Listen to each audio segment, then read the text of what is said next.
Hey guys, welcome back to the Father and Son Ball Club podcast. My name is Manny Ramirez. I'm a longtime sport performance coach and baseball coach, and this is my father. Stock Ramirez, a longtime baseball lifer, ex-coach, and now MLB scout. And today we're going to talk about baseball careers, how they've ended with this one decision. Stay tuned to find out more. Do you know what that one decision is? Who you play for? What do you mean by that? Well, obviously, it's who you play for because you have to pick the right team for yourself. And when I say that is, you got to make sure you're playing. Bottom line.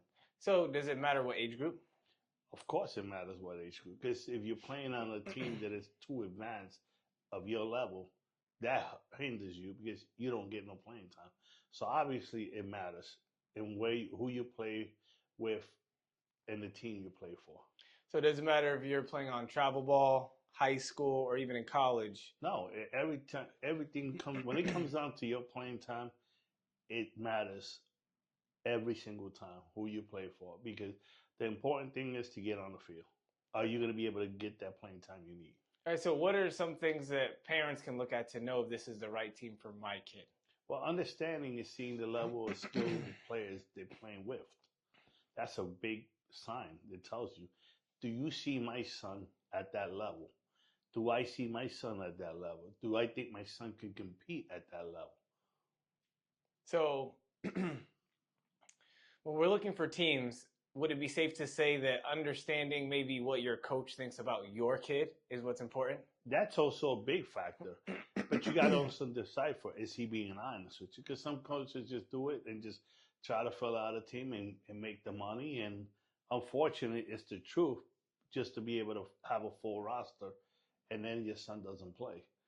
Okay, so what are maybe some things parents can do to try to avoid those scenarios? Again, being realistic with themselves, understanding who their son is as a player, knowing if your son is playing in the level that he's playing now and how much success he's having compared to if he jumps up a level competition is what I mean. Can he play at that level? Be realistic is the most important thing there. Okay, I would add too, playing style matters. So how the team wants to play versus how your athlete is. Because the team can be a good team, quote unquote good team, but if that coach's what he thinks is valuable to a baseball player doesn't align with what your kid has to offer, they won't, like you said, be able to play, and then it'll hinder their development. Absolutely. And I'll give you an example. When he says that, meaning is, most guys on that team hit the ball for power. Right. If your son is not that guy, then more than likely your son is not going to play on that team. Right. Because those are high level players. So understanding that if your son is not a high level player, it's nothing wrong with that. It's just putting him in the situation for him to continue to work to become that guy. Maybe that's not his strong suit. Maybe his strong suit is bat the ball skills. And if it's that, then you find a team where you know they don't have enough guys that do that, and then you can play on that team. So it's just a matter of understanding who your son is and understanding who the coach is and his background. What does he like? What does he wants to do? You know, how is he going to benefit my son? Right. I think, like we talked about, understanding what is your kid's skill set, because maybe there's a team that's looking for a catcher, but maybe they're looking more for a defensive catcher than an offensive catcher. And so if you know your son is more of an offensive catcher, which means his batting is just stronger than whatever his defensive capabilities are, then he might be a good player, but that might not be the right team for him because he's not going to play on that team. Yeah, but, doesn't mean he's not good. Right, but also understanding if I do let him play on that team, how is he going to become better? Are they going to work him to become better? Right. So if they don't, and they just use him because they want his bat in the lineup, and he only starts DHing, maybe doesn't get to catch at all. Exactly, that's another scenario. Now you're not helping your son. Right. You're hindering him. Right. Even if he's playing on a good team. Exactly, because not always playing on a quote unquote good team is the all be all. Right. It's not what's best for developing your athlete. Exactly, and ultimately it comes down to reps. People have to understand that it just comes down to rep and quality of reps. Yeah, absolutely, 100%. Because, like I was talking to a parent not too long ago, and we were talking about her son, and she goes, "Well, this kid plays on that team, that kid plays on that team," and I think my son is just as comparable. And I have to be honest with her. I tell her no, because his mindset is not at that level. Understanding that is what matters. Right. Also, So I think too, an experience we had a kid who was a senior in high school looking to play Division I baseball. And so we were setting him up to go try out for a few different schools. And when he went to one of the showcases, we went with him because it was local. And he started to hit the ball, and he was hitting for power. And the coach who came to watch him told him, hey, I don't really like that. I want you to hit line drives because someone of your size and stature should hit for line drives. You shouldn't hit for power.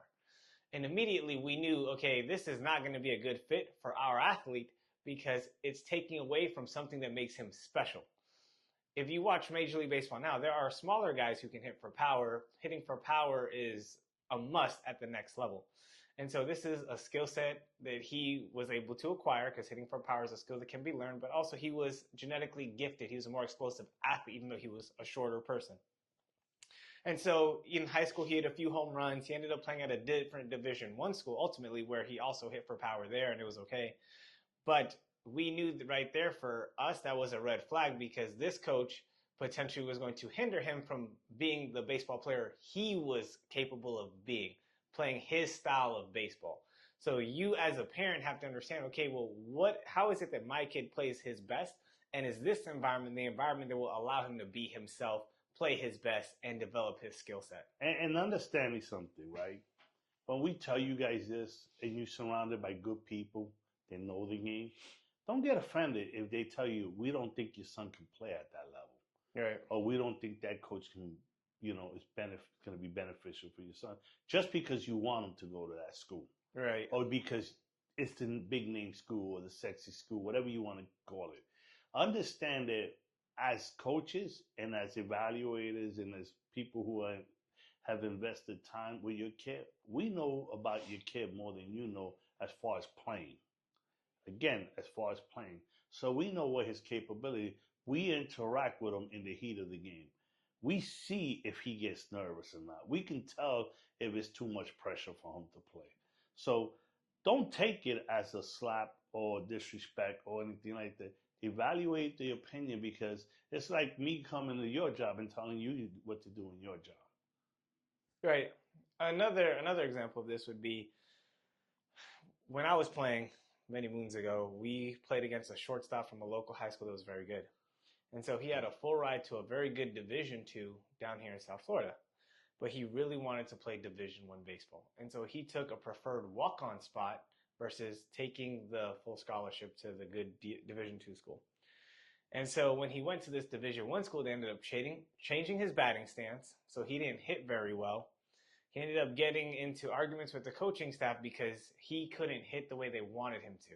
And then they would hold it against him when he wouldn't do well trying to do it their way. And so he ultimately ended up going back to hitting his own style. He ended up doing well, but they didn't care because they didn't ask him to be at that school anyway. So you as a parent need to be able to evaluate, is my kid going to an environment that appreciates him, not just tolerates him? And don't get, again, caught up in the big name school. If you're a high school athlete, if there's a school that wants you, you want to go to that school because they really do want you. An example like that we can see even in basketball today is Steph Curry. Steph Curry essentially did want to play at one of the bigger name basketball schools, but he didn't really get those offers. But Davidson, a much smaller Division I school, loved him, wanted him to come to their school and be the guy. He did have offers from bigger schools, but again, it was more preferred walk-on opportunities versus an actual scholarship. But when he went to the place that loved him and wanted him to be there, he was able to grow, develop, and thrive, and then become the Steph Curry we get to see today. So good job on Steph Curry for not falling for just the big name or wanting all the hype of social media that comes at some of those bigger schools, but going to a place that really wanted him, accepted him, loved his style of game, and was going to encourage him to be the basketball player that he could really be. And also understand this. We're not knocking the big name schools and what they think and all, because most of those guys know what they're doing and Right. understand baseball and know baseball. Right. So let's get that first and foremost out there and clear. The more important thing is your son going to be willing to be coached by these guys? Right. Because once there's resistance, now that's where the problem lies. where the resistance falls. So if your son goes in there with a bad attitude, even though he wanted to go there, or goes in there with an attitude, well, I did this and this what got me here, or this what brought me here, you don't give that coach the opportunity to evolve you as a player. And that's also his responsibility and job. And maybe he is. I'm not saying that he isn't or isn't or is. It's up to you to understand that as a player, when you go to the big name schools, they have a responsibility. They have to win. They have a family to feed also. Yep.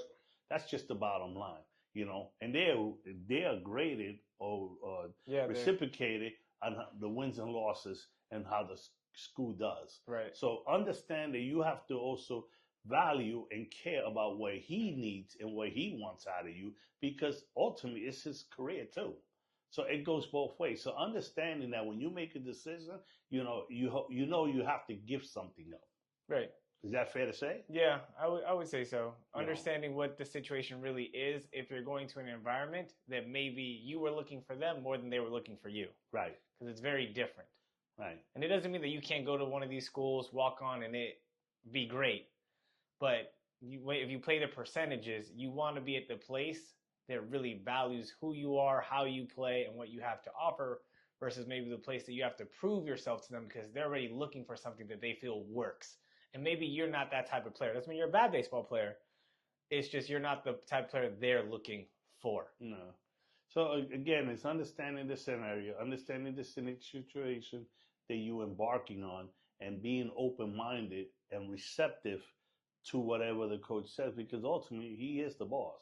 Right. That's the bottom line. So yeah, he may have recruited you, may think you did this, that, and well, maybe you went there, and the level you're playing against, you're failing, and you don't understand why you're failing. And he's able to show you different things. So be open-minded about it, and that's why it's important for you to understand the decision. That one decision you make can either end your career. I've seen it. I've seen guys get frustrated and quit, but I also seen guys prosper and get a chance to play professional baseball. It can go either way, but it's a decision that you have to understand. When you go and do it, you have to value that other person's opinion too, because guess what? He's the one writing the lineup. Right. And and whatever he say matters most. Right. So are you able to adjust? And if you know that you're not going to be able to adjust, then you're setting yourself up for failure. And that's why we say making this one decision hurts your career or ends baseball careers. Right. Could end baseball careers.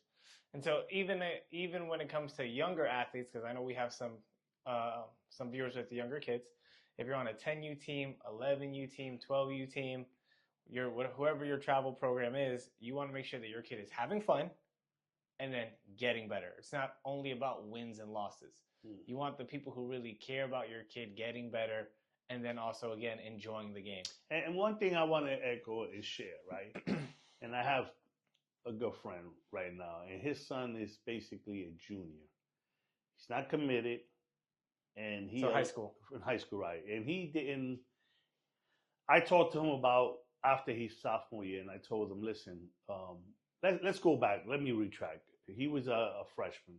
I told him, don't let him play in the summer, because I believe as a freshman, when you go into high school, that after your freshman year, you need to develop physically, right, and take a break, because coaches, when you go to high school, you practice some schools 6 days a week. Yep. And you double practice. Sometimes they make you come in the morning, do lifting, and then some of these programs are like that. So you have to understand that your son is going to get burnt out sooner, right? Because he's not experiencing that before, situation. Right? He's never done that before. Right, he's never done that. So I told him, don't let him play in the summer. He goes, oh no, he wants to play. I'm going to let him make his own decision. Your son is 13, 14 years old. Right. He doesn't understand that. You can allow him to talk to you about the decision. Right. But you also got to tell him, remember, these are the pros and cons. This is a situation you're getting yourself into. And if you don't understand that, you have to realize that whatever decision you make, more than likely is going to hurt you, because in the program that you're in and the team you play for, you need to understand that you got to continue to grow and develop to stay up with the rest of the other guys. Right. And understanding, getting in shape, building your body, It's what allows you to do those things. Right, especially at the kind of school he goes to. Exactly. And that's why I say these things, because ultimately, oh no, let's play travel ball this summer because this travel ball wants my son. Right. Yeah, but it might not be the right time, and that's okay. Right. Because if your son continues to get better, guess what? The following year, that same travel team you said no to this year is still going to come back and call you because your son is having more success. Right. As a sophomore. Exactly. Or as a junior, or whatever. Right. So understand that by you making these decisions, you're putting your son in the best case scenario. And ultimately, again, that's what we iterate. Put your son in the best case scenario. Right. So again, choosing who you play for is the decision that could ultimately end a baseball career. And we've seen it plenty of times. So you have to understand that, we've been around this game long enough. I'm 57, so I've seen it my whole life. I couldn't talk to you or deal with you about anything else other than baseball. I'm just being frank, because I love it so much and I'm passionate about it. And I try to educate the people that I'm associated with. Anybody comes up and asks me for my advice, that's what I do. I allow him to build himself up.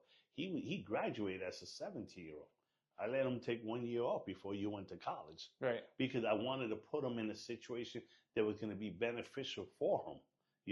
And that's ultimately what it's all about, giving him a chance to be successful.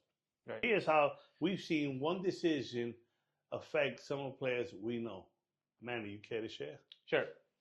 So we kind of talked about this player a little bit in a previous episode, but we had run into this one player in one of the local high schools around here, and when we met him, he was already a D1 commit, monster power. But there were some flaws in his swing. But when we were able to work with him and fix some of these flaws, the kid went absolutely crazy. I still to this day have not seen someone with this much raw power out of high school since I've coached this kid. It was crazy the stuff he would do. Like he used to hit balls way over the light towers. We took him out to practice with some other professionals. He wasn't a professional yet, but we took him to practice with professional baseball players.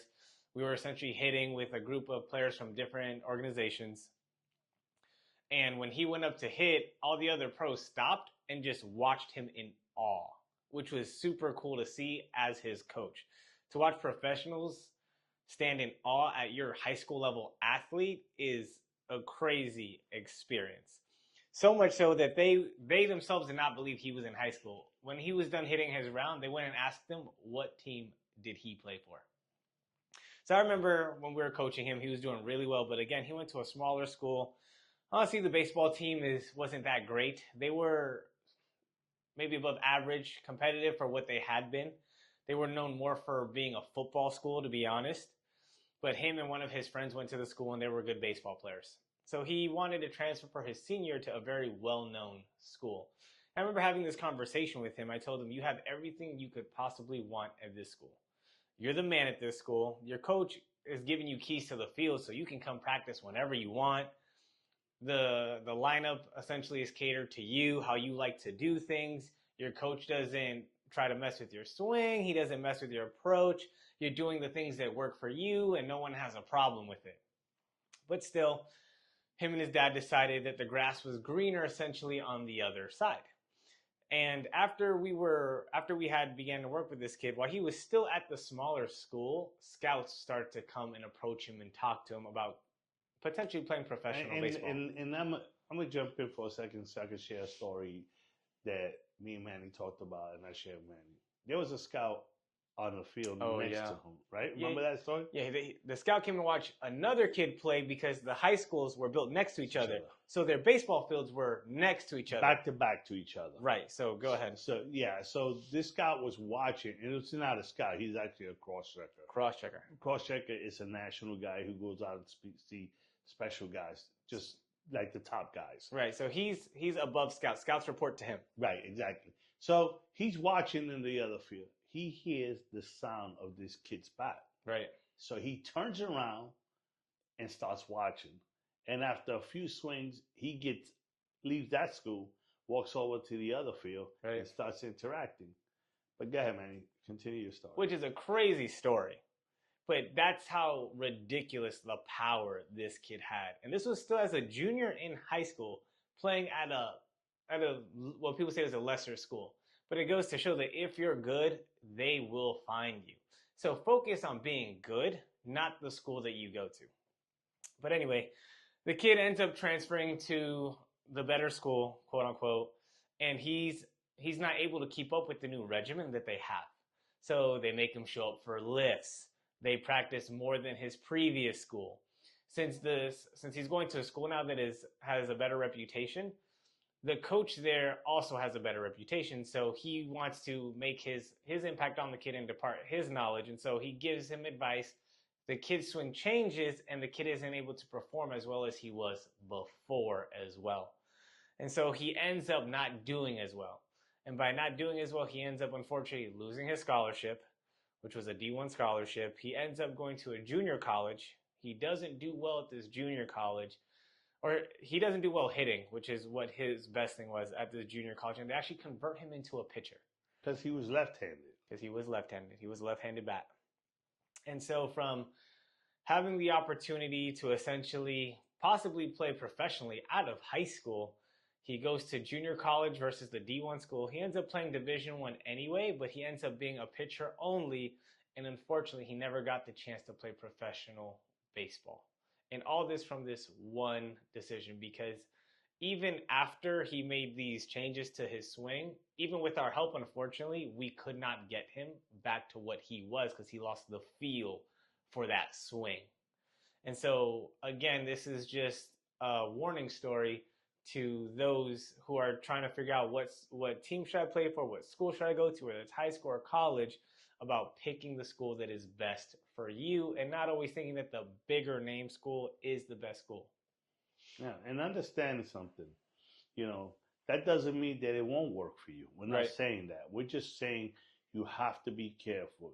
You have to understand the environment you're getting yourself into. Right. So understanding that environment and knowing who you are as a player would dictate to you if you're, but be realistic is the bottom line. By not being realistic and understanding that, he wasn't the best guy in shape as far as his body wise. And also when he had to do all those workouts, it really hurt him because physically he wasn't where he needed to be. Right. So he couldn't perform. So by doing that, that's what drove his stock from really high to really low. Right. Right? Yep. So it's an unfortunate situation because I'm not saying that he would have made it to the big leagues or anything. We're not saying that. We're just saying that he lost a really good opportunity to go to a D1 school, to basically be a first baseman. And he had really good hands. Soft hands. Super soft hands. Or even played professionally. Because realistically, had he continued on that trajectory, he would have at least been drafted. Yeah, and I believe that so too. And to be honest with you, he had a cannon for an arm when he played right field. Yeah, he did. So he had the arm strength and the hit tool to play the position that we call right field that translate to professional level. Right. Now, again, like I said, I would have taken my chances staying at that school and letting a pro team develop me as to oppose letting a high school team trying to develop me and going with the bigger name school because of the fact that he was, that's the big school. Everybody wants to go there. Right. Everybody wants to play for that program. He allowed that aspect to take over the situation he was in. Especially when he already had the things that all the high school kids want. Exactly. Which is Division I offers and professional looks. Exactly. So understand that. All right, so let's switch now to a kid that we had who made the decision to go to a school that fit him better. Yeah, and I'll give you an example. This kid was a two-way guy. Yep. But his strong suit was pitching. So we all knew that, pitching was going to be his calling. And he had Power 5 schools actually contact him and spoke to him and his parents. And one of them had the nerve to say while they was talking, they asked him for his major. And said, well, we don't have this major. Maybe you can take this class instead of taking these classes. Right. And right away, his parents just said, no, it's not going to happen. We're not going to. Now the kid is on track to still graduating. Yep. And having a chance to play professional baseball. Yep. Had he done the sexier school, the big school, so to speak, or went to the Power 5 school, and instead of to the mid-major that he went, Still D1. Still D1, exactly. Right. No shame in that. Right. Full ride. Right, exactly, which he didn't have to pay. Right. He wouldn't have the opportunity he has today. So that's why we say that one decision can cost you your career, right, and all. Because we've seen it, we've experienced it, right, and it's unfortunately that it happens way too often. Right. I think too, it's important that when you get caught up in making these decisions, again, you don't get caught up with maybe the glam of certain schools, right? Because what if you end up going to the school and then you end up hurting yourself? And then you wasted time pursuing maybe a career that you really don't care for because you were only thinking about playing baseball. Right. And understand something. When we say school, it's not about the school, it's more about the coaches. Because in reality, if the coach fits you, then the school wouldn't matter, because if he's going to give you the opportunity and develop you, it would, it's a sensible thing to you to go and play at those Elite One schools. But you have to also understand, That's are you capable? You know what I'm saying? That's fair too. That's fair too. So you have to understand, are you capable of playing at that level? And if you're not, are you going to be willing to sit when you have to sit and then do what you need to do to get yourself on that field? Because it has to work both ways. Right. And I think too, on that point, managing expectations is super important. So just because you were the man at your high school doesn't mean that you're going to come in and start right away. Does it happen? Yes. And if it does, we're very happy for you. That's awesome. And I'm very happy you have that experience. But the reality is most high school seniors going into four-year schools, especially elite level schools, they don't start right away. And so it's a very rough culture shift for a lot of them who've been the guy the whole time. And now all of a sudden have to go to earning their spot. Yeah, like we spoke earlier when I introduced, I'm a scout. I've seen it. I've seen it at the professional level where guys are elite at the minor league level, and then they go to the major leagues and they struggle. So understanding that at some point or another, the struggle is going to be real. It's going to come, and how you handle it dictates whether you continue to play or you don't continue to play. So again, and it all comes down from building that foundation of where you start, who you choose to build you up, right, and guide you that way to allow you to be able to confront those situations as you go, because you need a foundation, bottom line. Right. So it comes down to that, really. Right. Having those people that can take you in the right direction, understand what kind of player you are, and are willing to help you grow as the type of player you are. Maybe don't want to completely change a part of your game, but just to appreciate not only you as the tools that you have as a baseball player, but your personality as a baseball player. Yeah. And again, like I said, when we say it's this one decision makes and breaks, yes, it does. Unfortunately, it does. Some people can handle it, some people can't. So understanding who that coach you're going or that school you're going to go play for, understanding their background, what they about, how they go about their business. Remember, you never see them when you're interacting with them off the field. You never see them in a high intense game or the situation of the game, how they treat their players, how they interact with the players. So if you want to learn that, go to a game, sit by the dugout, look into the dugout, see how he behaves. Right. That's a good way for you to learn. When I scout a player, that's what I do.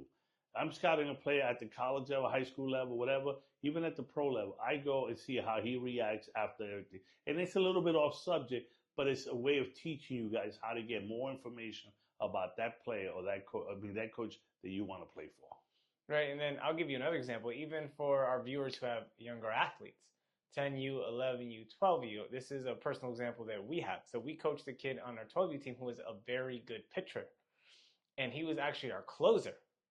We would always bring him in when the game was on the line, and more often than not, he got it done. And then he ended up leaving our team to go to a quote-unquote better team, or team he felt fit him best, and he didn't do as well.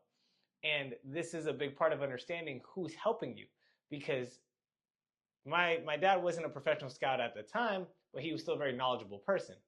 And so he was calling pitches against these other teams that we were playing. So imagine that you have a person who's played professional baseball, coached high school, coached collegiately, coached high collegiate level athletes, and he's helping your kid essentially by calling pitches against another 12U team. how much better it's going to make your kid look and how much better your kid is going to do.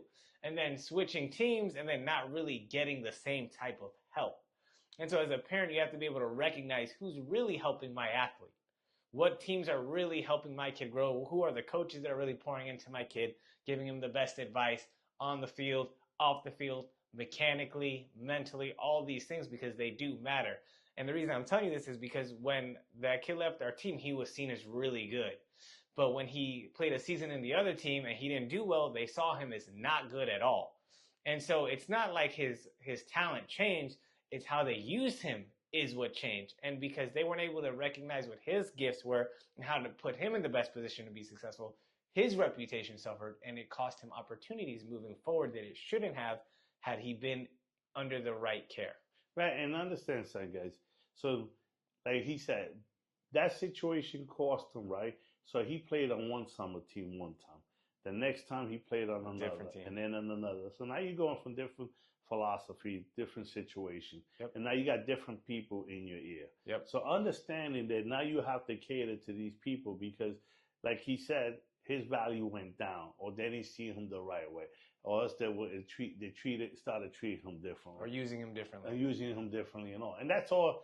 That's not fair to the kid. Exactly. But he chose to leave the situation that he was in. Right.